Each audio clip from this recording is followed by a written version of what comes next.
Hi everyone, welcome back. My name is Sarah. I'm with the West Lincoln Public Library and I'm here again for another young adult book review. This month I decided to focus on something that came out last month in February. I'm so looking forward to seeing all the new releases that come out from this year. This one, oh man, you have no idea how crazy I was excited for it. Namina Forna's The Gilded Ones.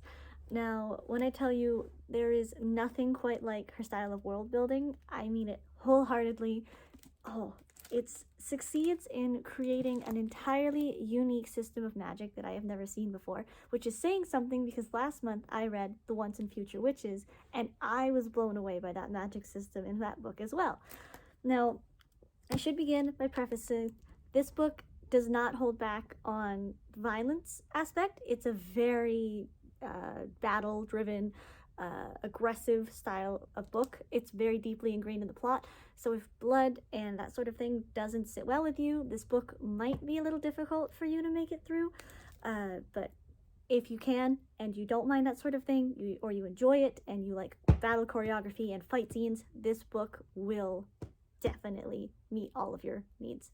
Now, to begin, first of all, the art style and the cover are absolutely gorgeous, and the gold aspects all over actually really suit the theme of the overall book. So the book involves 16-year-old Decca, who is the one on the cover, and she lives in a village where on your 16th year, you are sorted in your village and deemed either pure or impure, depending upon the color of your blood when you bleed.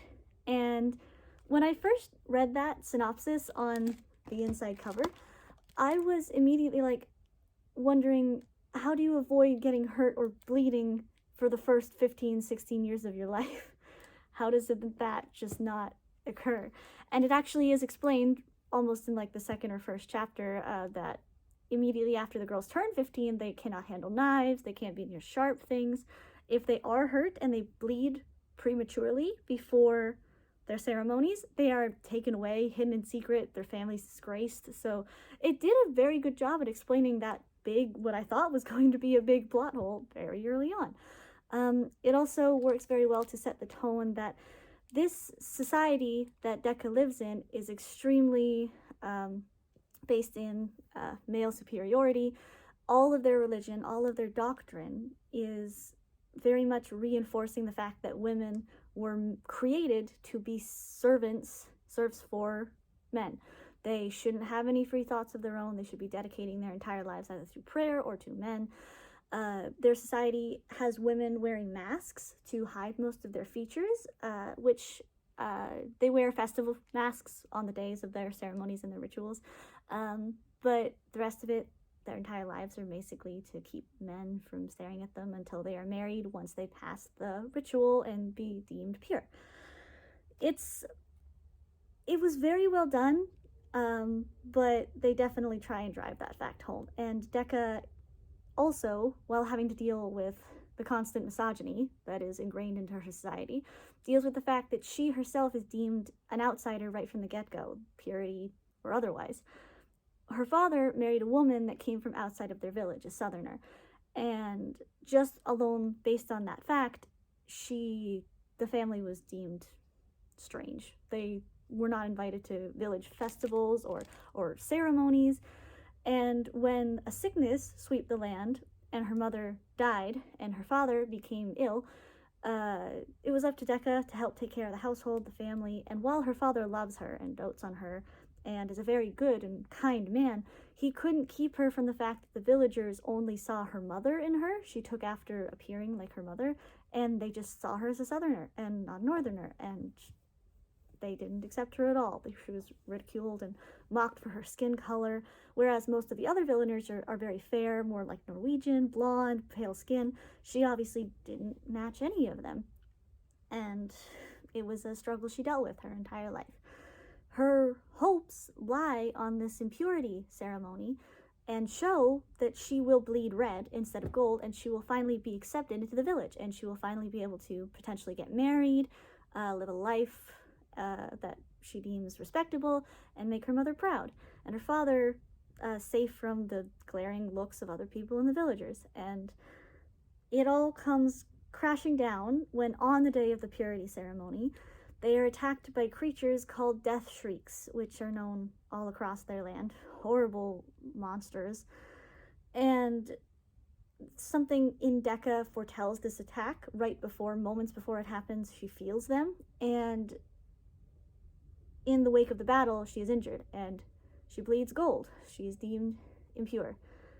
And she is taken away, and essentially is going to be killed because she bleeds gold and she is deemed impure by the society that she lives in, until she is taken away by a woman who says that she can basically train and become a fighter, a warrior, trained to deal with these death shriek monsters. There are dozens of other girls like her that bled gold and were deemed impure, but they're not outsiders, they're not freaks, they're special, and it gives her a purpose. She meets other girls that have gone through similar problems, similar life issues like her. She makes incredible new friends. I don't want to mention too many of them because that is a spoiler. But she finds self-worth in herself. She discovers that she does not need to change anything about her. She shouldn't have to suit other people's needs. She doesn't want to fit into society when society clearly is incredibly polarizing and wrong in their views of women and their rights. She gains such independence and self-strength. It's a brilliant. Oh my gosh, I cannot express how much I love Decca's character development.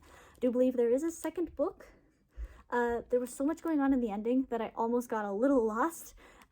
So maybe some of it should have gone into the second novel, which I don't know anything about. I don't know the title. I don't know when it's coming out. All I know is that there will be one, which I'm very excited to read when it gets there. Honestly, the world building is beautiful. There is so many brilliantly done combat scenes, emotional growth scenes for Decca and her family.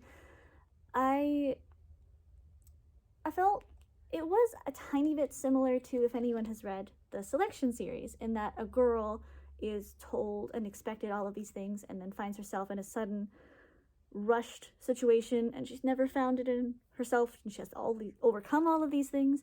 And it's also very similar to, where are you? It's on my shelf somewhere. Grace and Fury, which we also have at our library.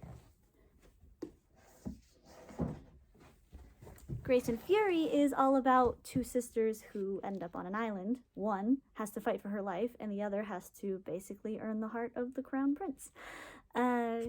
Two very different storylines, but both deeply involved in identity and fighting and becoming oneself and staying true to your morals. I loved this book. If anyone loves a good, gritty fantasy magic book ingrained in so much gorgeous culture and storytelling, I cannot recommend this one enough. Namina Forna did brilliant with the Gilded Ones. It will make a beautiful addition to the West Lincoln Public Library, and I encourage everyone to run out and go and get it. I promise this one will be back on the shelves. I will not hoard it to myself. I would like to, but I won't. So, if you're looking for another great read, check the Gilded Ones out. I will be back next month for another review. Feel free to leave a comment or suggestions. I love to hear from you guys. Have a great month, and I'll see you soon.